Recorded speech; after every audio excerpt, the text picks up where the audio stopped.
बच्चों, हमारे YouTube channel के दूसरे भाग में आप लोगों का फिर से स्वागत है। जैसा कि हमने पिछले भाग में यानी पहले भाग में हमने कहा था बच्चों, आपको जोड़ पढ़ाया जाएगा। अब आप लोग बीजगणित का जोड़ देखेंगे, कैसे हम बीजगणित को जोड़ते हैं। अभी तक अंकगणित जोड़ रहे थे और अब बीजगणित का जोड़ देखेंगे, हम बीजगणित कैसे जोड़ते हैं। आइए देखते हैं बच्चों। जोड़ने की क्रिया सबसे पहले हम लिखवा दें। जोड़ने की क्रिया बच्चों,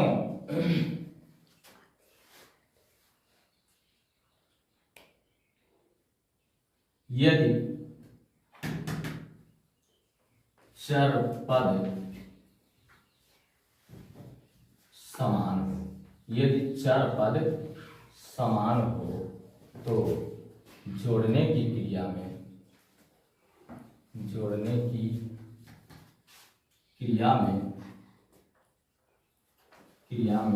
हम केवल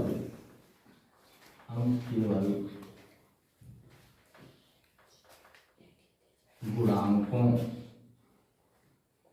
को जोड़ते हैं।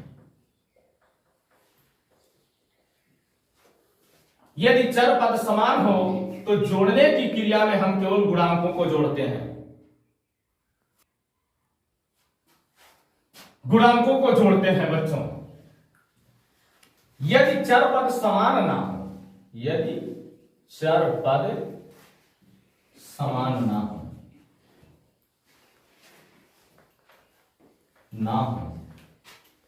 तो हम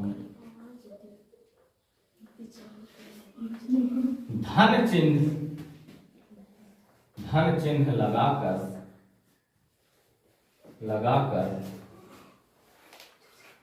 वही उत्तर लिख देते हैं।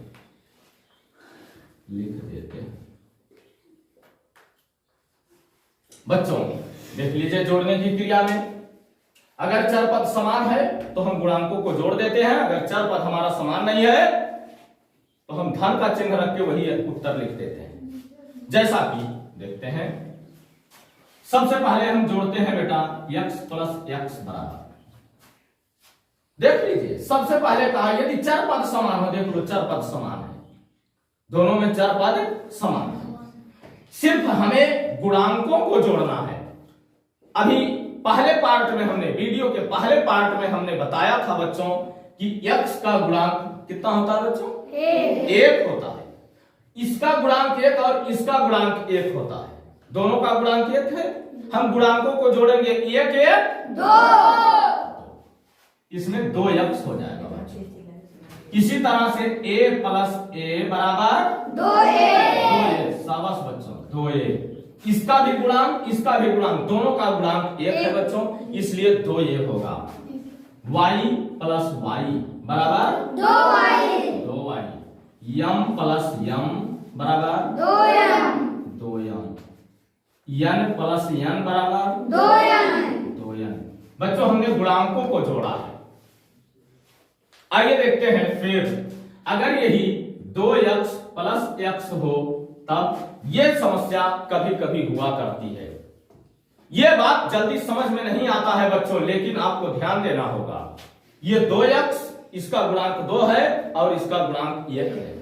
कितना हो जाएगा बेटा? 2 1 3 होगा बच्चों। ये हो जाएगा 3x। अगर इसी तरह से 2b प्लस b हो तो बराबर 3b होगा बच्चों। इस तरह से अगर मान लिया 4c प्लस c हो तो बराबर 5c। बात समझ में आ रहा है बच्चों? Yes sir. इस तरीके से मान लीजिए अगर 2x और प्लस 4x हो तो गुणांक को हम जोड़ेंगे बच्चों, 4 2 6। ठीक है बच्चों? बात समझ में आ रहा है कि नहीं आ रहा? आ रहा है। इस तरह से अगर मान लीजिए हमको 7m प्लस 2m जोड़ना है तो बराबर 9m। सिर्फ हमको गुणांकों को जोड़ना है बच्चों। मान लीजिए हमको 4y और प्लस 5y लिख लीजिए। 5y जोड़ना है बेटा तो 5 4 9y। इस तरह से बच्चों हम ये जोड़ करते हैं। अगर मान लीजिए यही x प्लस x 3 बार है बच्चों, तब क्या होगा? 3x 1 2 और 1 3, ये 3x होगा बच्चों। मान लीजिए यही चीज b प्लस b हो तो इसका मान बच्चों 3b। शाबाश बच्चों। इस तरह से मान लीजिए z प्लस z हो तब 3z होगा बच्चों। बात समझ में आ रहा है ना बच्चों? कोई दिक्कत तो नहीं हो रही है बच्चों? जो चीज हम यहाँ पढ़ा रहे हैं, अब आप जब वीडियो को देखेंगे तो बच्चों जो चीज लिखा हुआ है वीडियो रोक करके लिख सकते हैं या स्क्रीनशॉट मार करके लिख सकते हैं बच्चों, वो आपकी जिम्मेदारी होगी। लेकिन बच्चों अगर ये चीज आप कहीं नोट रखते हैं तो आपके लिए बहुत ही बेहतर होगा बच्चों, क्योंकि आपके भविष्य में ये काम आएगा बच्चों। जब आप लोग कक्षा 6 का मैथ पढ़ेंगे तब यही चीज आपके उपयोग में आएगा बच्चों। आइए इसको मिटाता हूं, फिर आगे बढ़ता हूं बच्चों। अभी तक तो हमने केवल गुणांक जोड़ के दिखाया, उस पर घातांक नहीं लगाया है ना? घातांक तो मैंने लगाया नहीं। आइए घातांक देखते हैं। जैसे x², इसको हम 2 की घात पढ़ते हैं, x पर 2 की घात प्लस x पर 2 की घात, या x² कहते हैं। बात समझ में आया? यानी x² प्लस x² कहिए, या x पर 2 की घात प्लस x पर 2 की घात।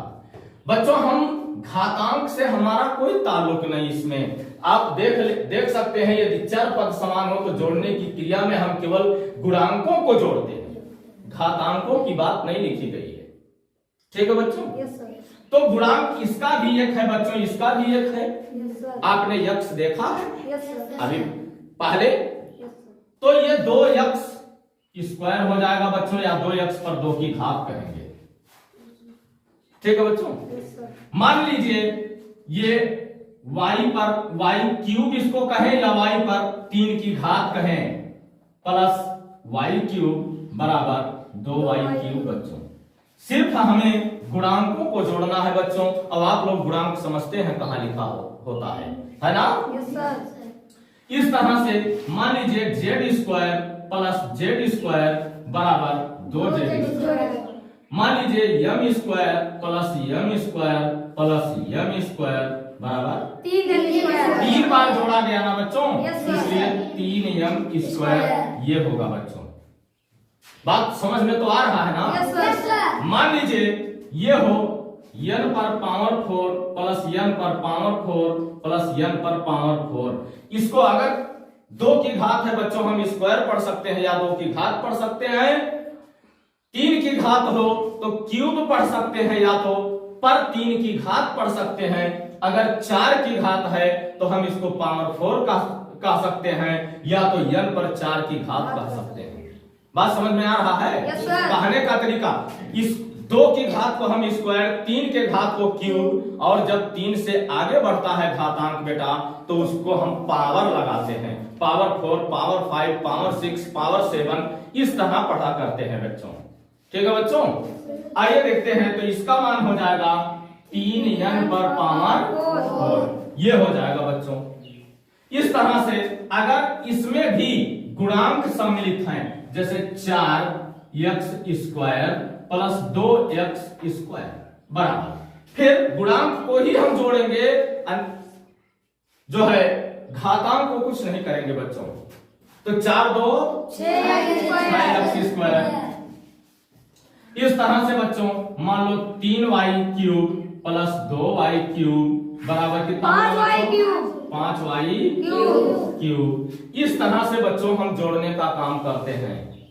अब मान लीजिए घातांक आपने देख लिया और सिर्फ एक चर देखा है आपने। आइए 2 चर दिखाते हैं कैसे होता है बच्चों। मान लीजिए ab प्लस ab, इसका भी गुणांक 1 है बच्चों, इसका भी गुणांक 1 है, पिछली भांति। लेकिन इस बीच में इसका गुणांक नहीं लेते हैं। इस बीच चूंकि गुणांक जो होता है, अभी 1 1 2 लिखेंगे, 2ab, ठीक है बच्चों। इस तरह हम लिखेंगे, सिर्फ इसका गुणांक और इसका गुणांक लिखेंगे। इस b के गुणांक से हमारा कोई मतलब नहीं है, चूंकि इसके गुणांक से इसमें गुणा होता है बेटा। ये मैं बाद में समझाऊंगा आप लोगों को कैसे ये लिखा होता है जब गुणा पढ़ाऊंगा बच्चों। तो ये 2ab हो गया बच्चों। मान लीजिए xy प्लस xy लिखा हो तो इसका मान 2xy या 2xy हम पढ़ते हैं बच्चों। बात समझ में आ रहा है? Yes sir. अगर मान लीजिए mn प्लस mn है बराबर 2mn, इसका मान होता है बच्चों। यानी चाहे जहां abc प्लस abc, इससे कोई मतलब नहीं है बेटा कि इसमें कितने चर हैं, उससे हमारा कोई मतलब नहीं है बच्चों। सिर्फ हम गुणांक को जोड़ते हैं, इसमें 2abc होगा बच्चों। बात समझ में आ रहा है? Yes sir. मान लीजिए इसमें xyz प्लस xyz बराबर 2xyz होगा बच्चों। इस तरीके से ये सवाल हम हल किया करते हैं बच्चों। आप लोग याद रहे नोटबुक बनाएंगे, नोटबुक पर इसको लिखा करेंगे बच्चों जब आप वीडियो देखेंगे। तो बच्चों ये बात तो समझ में आ गया होगा। आइए अब इसमें भी हम गुणांक लगाते हैं, गुणांक लगा करके कैसे हम जोड़ते हैं वो भी देखते हैं बच्चों।